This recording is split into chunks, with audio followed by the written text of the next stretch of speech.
What's up guys, it is That Panagon. I'm here again with another video, and today we're looking at the Alice Mad Hares event. I do want to just talk a bit about the event.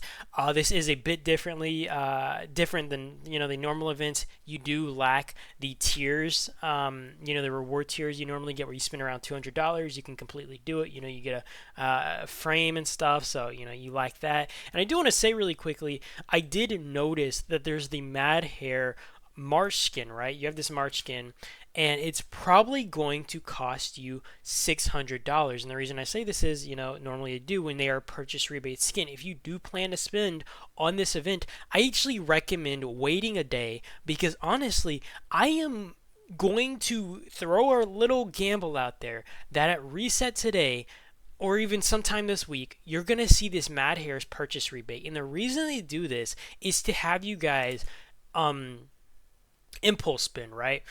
And they do this every single time with stuff, right? Even like I would say a perfect example is the fact that they always bring gold vouchers, right? And then the day after the vouchers end, they have a new event like this, or they have, for example, the purchase rebates or something, right? Which encourage you to buy more gold, meaning you either spent that money and you were smart, or they're like, hey, well, I gave you the chance. That's your problem for missing the gold voucher, and now you have to spend this money. Either way, it's just something I've kind of noticed they do a lot. So I would wait if you are going to buy packs.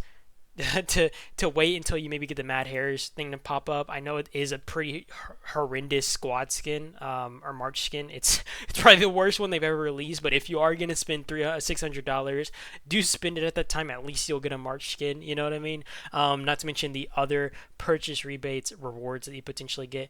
That being said, let's actually hop into this. So you do have the Wacko Hair event, or part of the event. This is normally what you would see, where you would get the 10.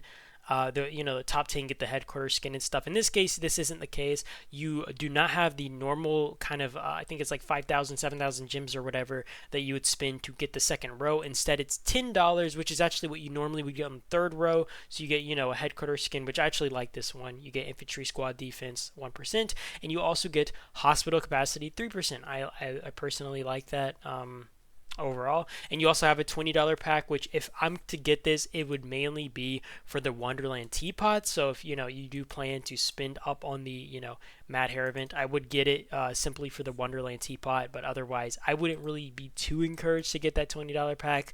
And yeah, you do have the egg store as well, which is where you'll actually get the Poker Kingdom. I don't know why it's even called the Poker Kingdom. It's supposed to be an ambience, which is like I guess, glow or whatever on your shelter. You know what I mean? You can see it right here. I guess this just goes over your thing. I don't know why it's referred to as a shelter skin. It's not really a shelter skin.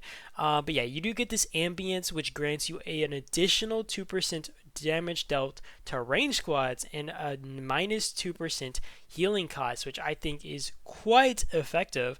I love the 2% healing cost.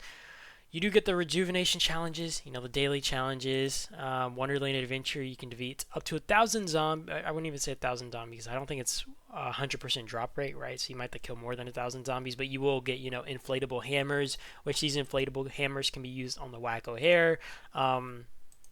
And you can do these other tasks, whatever the case.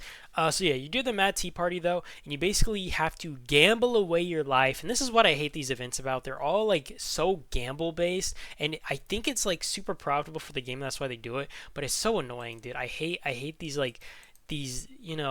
just I hate all these gambling type events. It's supposed to trigger something in people. I just don't like it. Okay, but yeah, they do have this gambling kind of thing, so it can cost you a variety of money. I wouldn't even give a surefire cost right here, but it's definitely going to cost you at the very least a few $100s if you want to earn this ambient skin.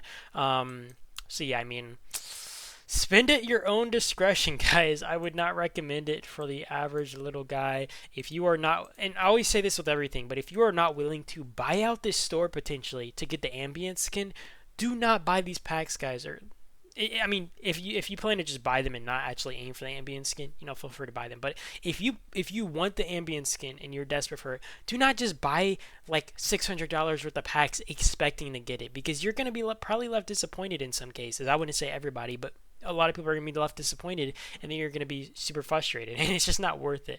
Also, I did want to say real quick, I did notice with the dream packs that Unlike the normal ones, normally for events like these, you will get gems in these type of packs. And I will say this is partially probably because you got the hammers in here, the inflatable hammers. Sorry, I'm like losing my mind. But the inflatable hammers, you have these and the teapots, which both serve for separate purposes in this case. So I guess they decided that it was worth taking the gems out of these, which makes them less valuable. But they know people are gonna, and I also like people are obviously gonna spend a lot more on these than they would maybe on the an average maybe than like the normal event that actually did have gems in these, which I think is also kind of intentional. I mean, they kind of do it with the roulette things. I think like they literally intentionally make it to where it's like worth not having gems because people are still gonna spend on it. But I think they like know that on average, much more people are gonna buy these, and they're like, okay, we don't want you all getting all these gems which you're gonna use on other areas. We want you to buy other packs that I don't know. I'm kind of just rambling now, but I don't know. You guys let me know what you guys think about this. Do you guys like the shelter ambience? I'm sorry, just wanted that last little rant there. But yeah, I do appreciate you guys for watching. Like I said, I really would recommend waiting at the very least 1 day before buying these out because you might miss out on that Mad Hair skin. Like I said, I know it's an absolutely atrocious skin, but you're better off, at least getting that or getting the other rewards on the purchase rebates. If I'm right tomorrow, guys, you gotta come back to this video and drop a like. But yeah, that being said, I do appreciate you guys for watching as always. I do hope you guys enjoyed the video. I hope you guys got something out of it. I hope I saved you guys a buck, knowing what's kind of to come. And yeah, you guys have a great day or night. I'll see you guys in the next one. That's about it. Peace out.